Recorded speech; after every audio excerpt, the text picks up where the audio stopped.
Scott Horton is great. Yeah, thank you. Yeah, you should listen to his radio show. It's wonderful. My name's Eric Garris. I'm with antiwar.com. I'm in my 69 years on Earth. This is the scariest and most dangerous time I've ever seen. The actions of our leaders have brought us closer to nuclear war than any time in history. This administration and most of our representatives have decided to endanger our lives and risk Armageddon.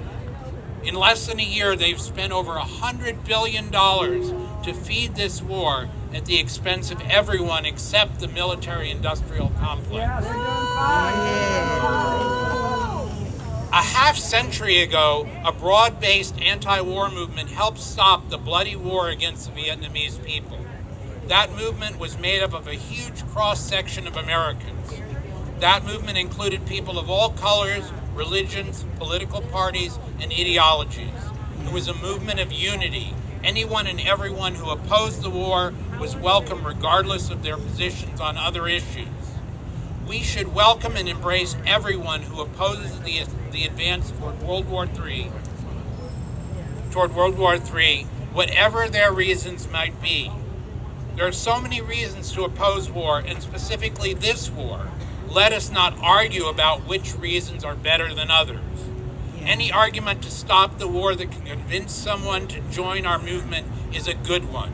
The warmongers welcome sectarianism and division among our ranks and are doing everything they can to feed this disunity. Don't let them divide us. There is currently a Republican bill to end all U.S. support for the war and calling for the U.S. to support negotiations. But no progressives, no Democrats at all have signed on to support it. It is our duty to pressure our representatives to support this important measure regardless of who introduced it. The rally today in Washington has been ignored or shunned by most of the establishment media.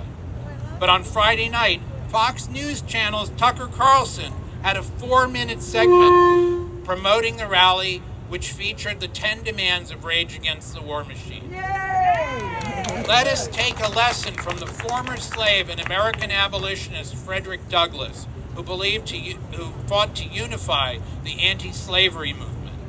Douglass believed in making alliances across racial and ideological divides. He famously said, "I would unite with anybody to do right and nobody to do wrong." That's right.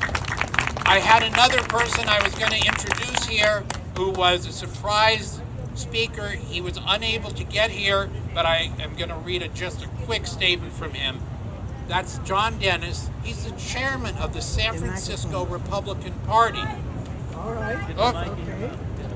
I am so sorry.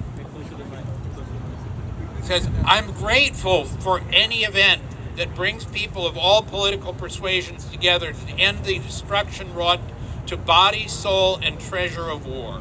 A united left-right front is an unstoppable force against the profiteers and beneficiaries of war. I despise war.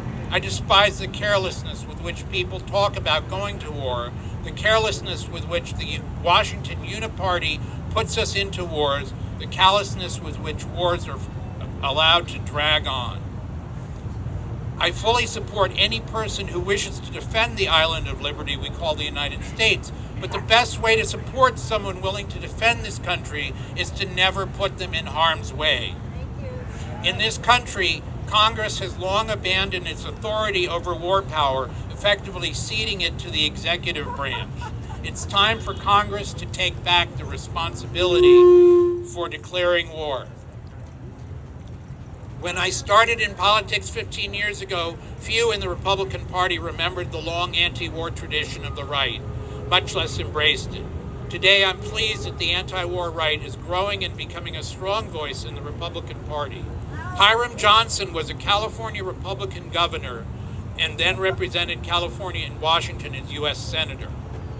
His greatest legacy might be the quote, which many of you are familiar. The first casualty when war comes is the truth.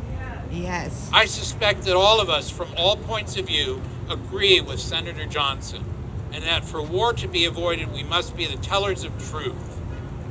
Let's all of us united call on the current administration to build a legacy of peace, and let's judge future administrations not by how many wars they win, but by how few wars they begin.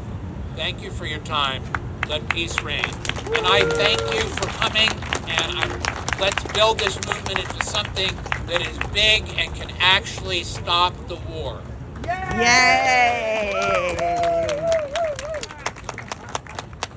Thank you, Mr. Garris.